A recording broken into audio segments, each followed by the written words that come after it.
2026 பண்ணுவாரு. உங்களுக்கு ஓட்டு உரிமை இருக்கா? ஓட்டு உரிமை இல்லாத போது இவ்வளவு தெல்லா பேசுறீங்க இல்லையா? அது கேக்குறேன். எனக்கு ஓட்டு உரிமை 18 வயசு ஆனானே முதல் ஓட்டு டிவிக்கு. 2026 யார் இங்க சிஎம்மா வரணும்னு நீங்க நினைக்கிறீங்க? நான் நினைக்கிறது எப்பவுமே விஜய் தாங்க. விஜயா? 5 வருஷத்துக்கு முன்னாடி நான் இங்க சொன்னேன், இது மாதிரி வந்து நீங்க எடுக்கும்போது நான் அப்பவே சொன்னேன் அவர் தான் வருவாரு. 2026 யார் முதலமைச்சரா வரணும்னு நீங்க நினைக்கிறீங்க? விஜய் தான் வருவாரு. ஏன் விஜய் வரணும்? அவர் தான் நிறைய இப்ப உதவியெல்லாம் பண்றாரு. இருந்தாலும் மக்களுக்கு எல்லாருக்குமே ரொம்ப பிடிச்சது விஜய் தான்.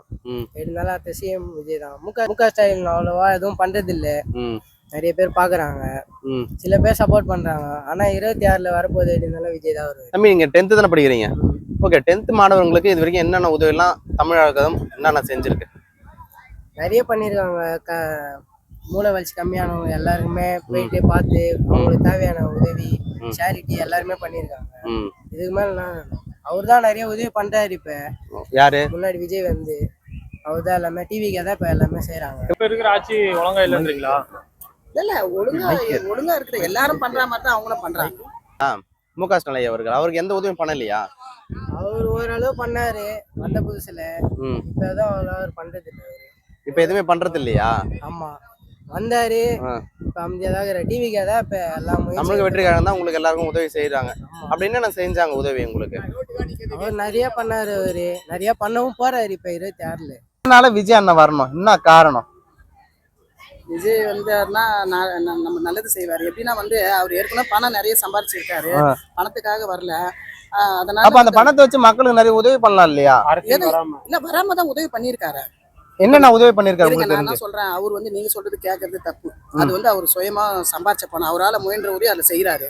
இது வந்து ஆட்சிக்கு வந்தவங்க வந்து ஜனங்களோட வரி பணத்தை எடுத்து அதுல செய்யறாங்கல்ல. இப்ப அவரோட பணத்துல நீங்க சொல்லி தப்பு. இப்போ வந்தாருன்னா அவரு அந்த இதுல இருக்கிற பணத்துல வந்து எதுவும் ஊழல் எதுவும். தமிழகத்துல இருக்கக்கூடிய கட்சிகள் பேர்லாம் சொல்றீங்களா? எத்தனை பேர் தெரிஞ்சு பார்க்கலாம்? தமிழகத்துக்கு அவ்வளவா எதுவும் தெரியாது. தெரிஞ்சது சொல்லுங்க. எத்தனை கட்சிகள் தெரியும்? ஏன்னா டிவிக்கு இப்பதான் பார்த்தா 2 வருஷம் தான் பார்த்தா ஆரம்பிச்சிருக்காங்க. 2 வருஷத்துலேயே உங்களுக்கு டிவிக்கை பற்றி தெரியுது. ஓகேங்களா? இதே போல் தமிழகத்தில் எவ்வளோ அரசியல் தலைவர்கள் எவ்வளோ பேர் இருக்காங்க, எத்தனை கட்சிகள் இருக்குது, அது எவ்வளோ கட்சிகள் இருக்குது உங்களுக்கு தெரிஞ்சதை சொல்லுங்கள். அது எனக்கு தெரியாது.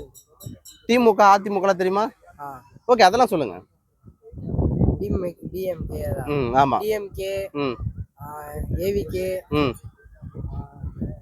அப்புறம் அந்த சீமான் கட்சி. அப்படி சீமான் கட்சி தான் தெரியுது, ஆனால் அவங்க என்ன கட்சின்னு தெரியல. அது என்ன தெரியல. ஓகே, அடுத்தது அவ்வளோதான். ஓகே தம்பி, உங்களுக்கு தெரிஞ்ச வரைக்கும் சொன்னீங்க. சூப்பர், நன்றி. அவர் தான் வருவாரா? எதனால அவர் வருவாரு? இல்ல மக்கள் எல்லாருமே இப்போ அவர் பக்கத்துல நீங்க இப்போ ஒரு 10 பேர்கிட்ட நீங்க இது மாதிரி பேட்டி எடுத்தீங்கன்னா அதுல வந்து ஒரு 8 பேர் விஜய் தான் சொல்லுவாங்க. ஆமா, கண்டிப்பா. நாங்க எடுத்ததுல 10 பேருமே அத விஜய் தான் சொன்னாங்க. இல்ல அதுலயே நம்ம தெரிஞ்சுக்கலாம் யாருக்கு ஓட்டு விடும் அப்படின்னு. அதுலயே நம்ம தெரிஞ்சுக்கலாம் கருத்து கணிப்பு. நம்ம இப்போ நிறைய பேர் நம்ம யூடியூப்ல பாக்குறோம், எடுக்கிற கருப்பு இல்ல ஒரு 10 பேர் எடுத்தாலும் 8 பேர் அவர் தான் சொல்றாங்க. அதனால தான் நான் சொல்றேன், ஜனங்க சொல்றதை பார்த்தா நம்ம சொல்றோம்.